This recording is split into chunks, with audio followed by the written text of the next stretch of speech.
Images furtives du passé. Témoignage animé qu'un homme passionné de cinéma et amoureux de son village nous a légué. Il s'appelait Giselbrecht, il était curé à Maison-Goutte. Ces scènes de la vie des habitants de cette commune du Val-de-Villers ont été immortalisées vers 1930. Le cœur du village, c'est l'église, lieu de rencontre et d'animation dans ce monde rural. La fête Dieu en est le meilleur exemple. Réunion de toute la communauté villageoise dans la rue principale, où jadis, n'oublions pas cet événement historique, le petit Joseph Meister a été mordu devant le restaurant Venet par un chien enragé. Pasteur expérimenta sur lui pour la première fois son vaccin. Mais revenons à la fête Dieu. Le village s'est rassemblé, s'est habillé. Des petits sapins suivent la procession du bord de la route. Des fanions se balancent au bout des fenêtres.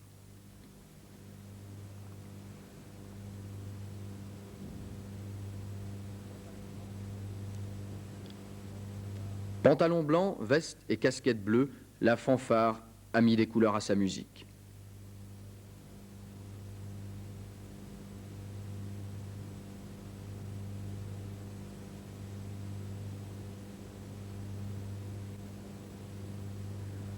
Rien ne manque. La fête religieuse est entrée dans la tradition.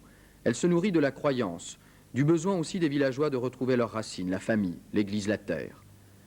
Mais que serait la fête sans inauguration? La statue de l'Eibenheit sera inaugurée ce jour-là. Mais regardez bien, n'est-ce pas là-bas derrière le quartier d'Otzenbach?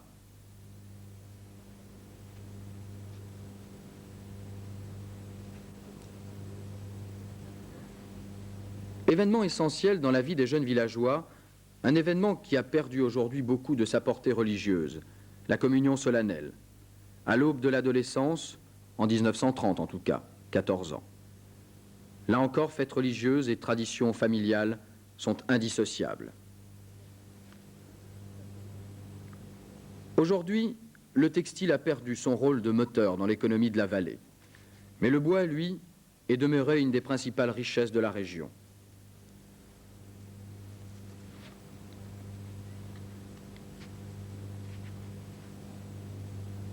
Merveilleux lieu de rencontre, la place de l'église, non loin de la mairie.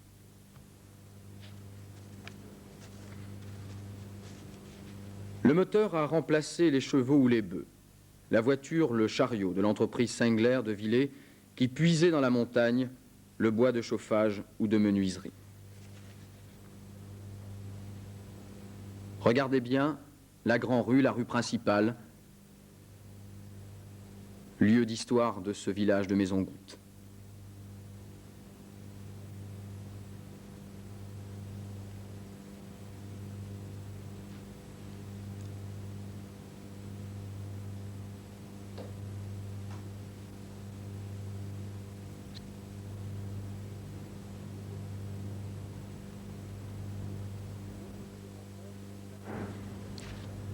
Autre lieu de rencontre et d'animation, la fontaine du quartier.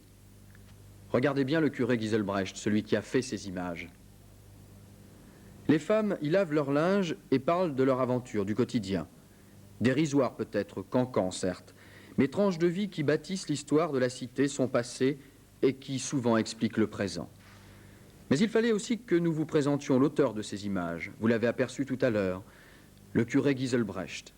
Son univers, c'est le village, bien sûr, mais aussi le presbytère, dont la cour, à cette époque, était encore séparée de la route par une clôture et un jardinet. Les ouvriers communaux fendaient alors le bois destiné à la maison du chanoine et à l'école. Les écoliers le montaient au grenier en attendant l'hiver.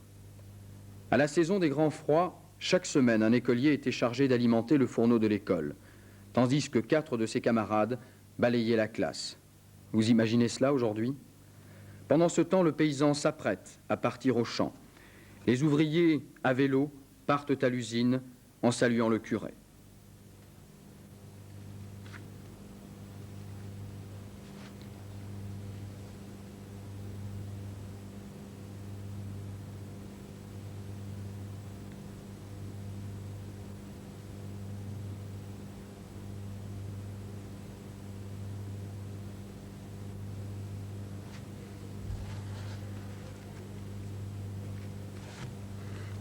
Mais le Val-de-Villers est surtout un berceau de l'artisanat.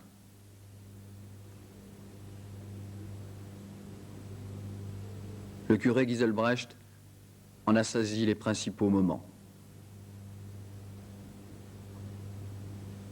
Moments de travail, travail dur, ont commencé à entrer dans la vie professionnelle ici à Maison-Goutte à un âge très jeune.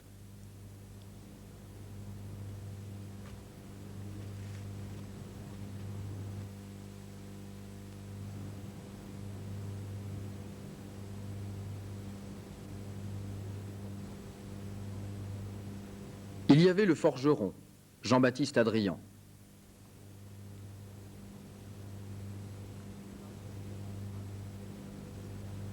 Le maréchal Ferrand en train de ferrer un bœuf récalcitrant.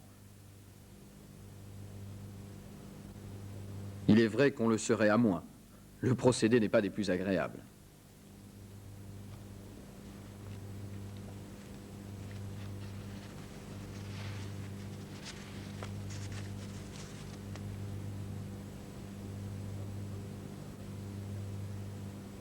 Charles Wolff, le charron, est aussi de la fête. Mais il n'a pas le temps de montrer ses talents professionnels, occupé qu'il est à chasser les mouches qui le harcèlent.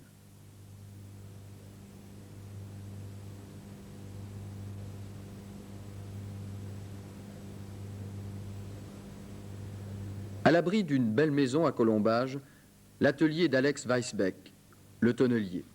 Assis sur le chevalet, il équarrit les têtes de douve avant de les réduire au milieu pour qu'elles soient plus faciles à cintrer.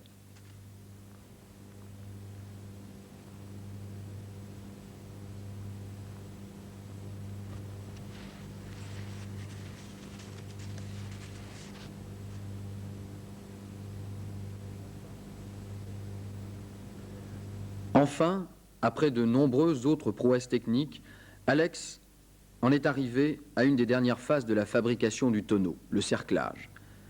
Les amateurs, les curieux se pressent autour de l'artisan, mais gare aux gamins qui s'approchent trop.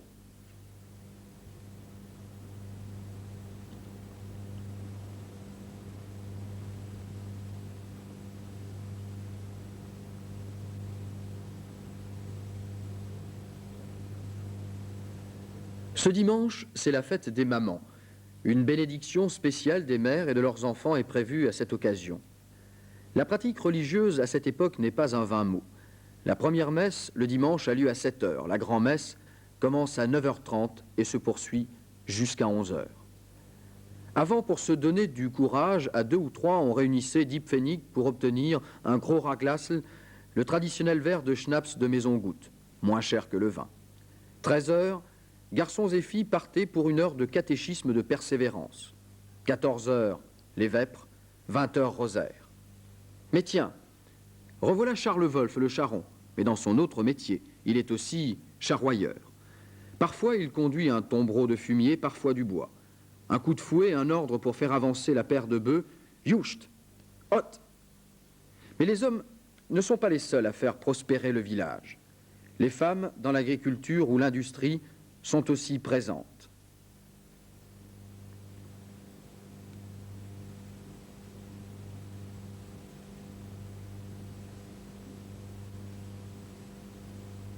Juste.